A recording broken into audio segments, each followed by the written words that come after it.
In today's video, I want you to share several ways of creating or summarizing new table and introduce under what data scenarios can they be used. They are the union and the selected columns function, the summarize function and the filter function, and the last are the distinct function and the value. The example here, we are currently have two tables. One is the actual table. It lists the actual sales amount by date, by inventory, and by year. There are four columns in total. And the second table is the target table. It listed the target sales amount by date and by years. 3 columns in total. And what I want you to do is to merge the actual table and the target table, and with the results looking like this. So I'm going to start directly working on this. We can go to the home. There's a new table. Well, we can go to this table tools, click on this new table here. I'm gonna name it union table, and using the union function.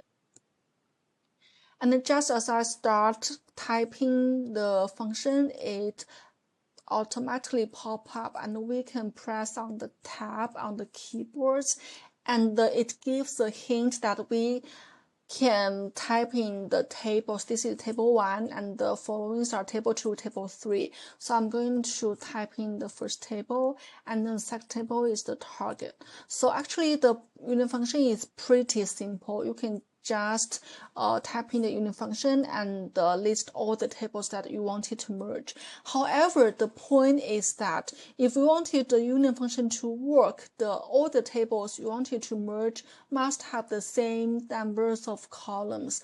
However, in our case, the actual table have 4 columns and the target table have 3 columns. So if you click on this check here, or you can press on enter, it shows that each table argument of union must have the same number of columns, so there's error appears.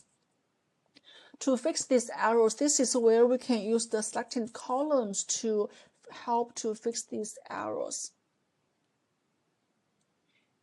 First of all, I want to make it more structured.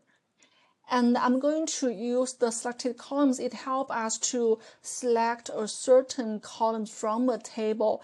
And then, for example, I can select 2 columns from the actual and 2 columns from the target. Then we can merge those 2 tables with separately 2 columns, and then it will work. So I will start working on the selected columns. It pops up selected columns, and the first hint is the table, which is the actual table here, and the second hint is the name. This name is the name of the column that you wanted to give it to these selected columns, and I wanted to give it the I want to extract the year, so I'm gonna give it a name of year, and the next hint is the expression. This expression follows the column you just gave it, and it can be like a calculation, for example, the aggregation calculation, or in our case, I just wanted to extract the year, actual year. And the next column, I wanted to give it a sales value.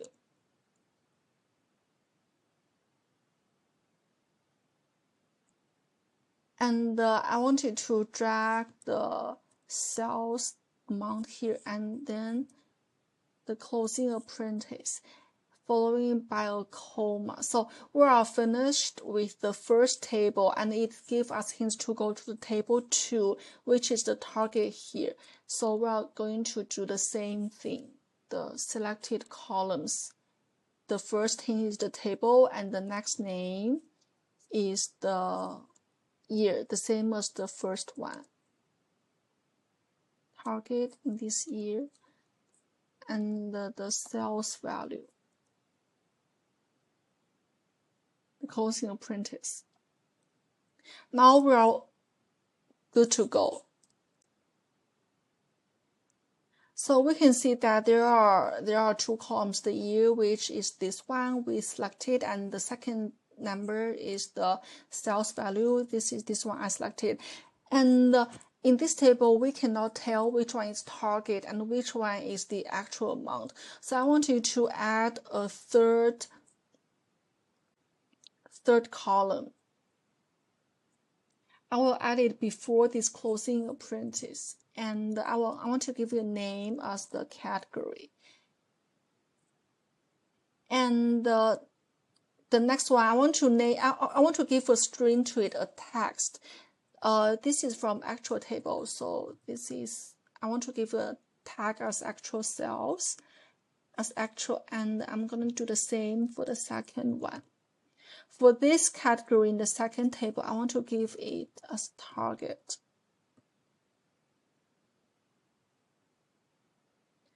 Now we have 3 columns here, the year, the sales value, and we can know which one are the actual sales and which one are the target sales. So now we are finished with the first one, the union function and the selected column function. We are going to go to the second one, the summarize function. And I always use the summarize function when I wanted to simplify the data set, or I wanted to aggregate the data to a certain granular. For example, let's look at this table we just created. It listed all the numbers from the actual tables and the target table, and it has for example, this is year 2022, and this is the sales value. This is also year 2022, and this is another sales value. It did not aggregate to the year 2022. What I wanted to achieve is that I have one actual sales value by a year, only one row to represent 1 year. For example, this is year 2022, and this is the total sales value. To achieve this, I always use the summarize function. Let's work on that. We go to the data tools again. We click on this new table, and the second one, let's give a name. Summarize table. Summarize function. And it gives the hint. The first one is the table, which in our case is the actual table. And it lets you type in the group by columns. In our case, I wanted to group by the year. For example, one row by 1 year. So I'm going to type in the actual year. And there's a second group by column name. So basically, you can group by several columns. However, in my case, I wanted to just group by this year. So I can jump into the next one, which is the name. It's like the last case. The name is what I want it to name. I want it to name as the actual sales. And the next hint is the expression. In our case, I want to sum sales. This is the expression to present under these actual sales columns and the closing apprentice. So now we have this year from 2021 to 2024, and this is the actual sales.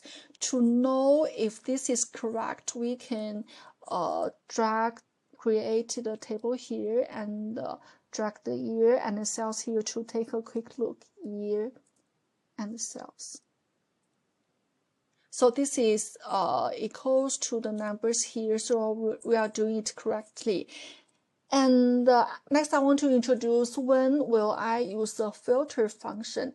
I'll also use the filter function. The filter function is used to restrict the data set. For example, if you have a super large data set, and if you have a data set with like year for more than 10 years, but you only want you to check the numbers for the recent 2 years, you can restrict the table here, and you do not need to present all the tables. And for that to work, we are going to restrict the table. So we're going to type in the filter function before this table. And it also gives you a hint that you are restricting the tables. a comma here. The next hint is the filter expression. This is the calculation that how we want to restrict the table. And in our case, I want to check the numbers of actual sales after year 2022. So I'm going to use the function name the year. This is a function, and the year of the date columns in our case is this actual year. See, this is the actual years. It's different from this year function, and this returns the year number of the year, for example 2022, 2021. So I'm gonna give it a equals to or greater than 2022, and closing a parenthesis, like this is equal to this one. And also I wanted to group by this actual year and the sales, and the others are the same. So I'm going to click on this check, and now you can see that I have data to show only the actual sales after year 2022. So that's how the summarize function and the filter function work in Power BI. And the last one I wanted to introduce is the distinct function and the value function. I always use this one when I wanted to extract the unique value of a column or of a field. For example, in our case, we have the sales by every inventory, and we can know that we have this list of inventory, but I wanted to create a table with the unique value of this inventory for further data modeling or other data analysis. So to achieve this, we also go into the data tools, table tools, and a new table here. And I'm going to name is unique value. It's pretty simple. We can just use this distinct function, and it tells us to return a column name. So I'm going to return the inventory, and that's it. Now we can have a list of unique values.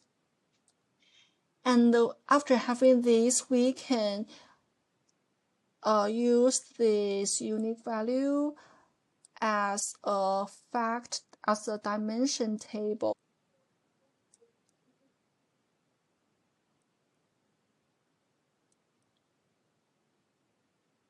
And collect the data model here, and to use this to control this table, to use it as a dimension table.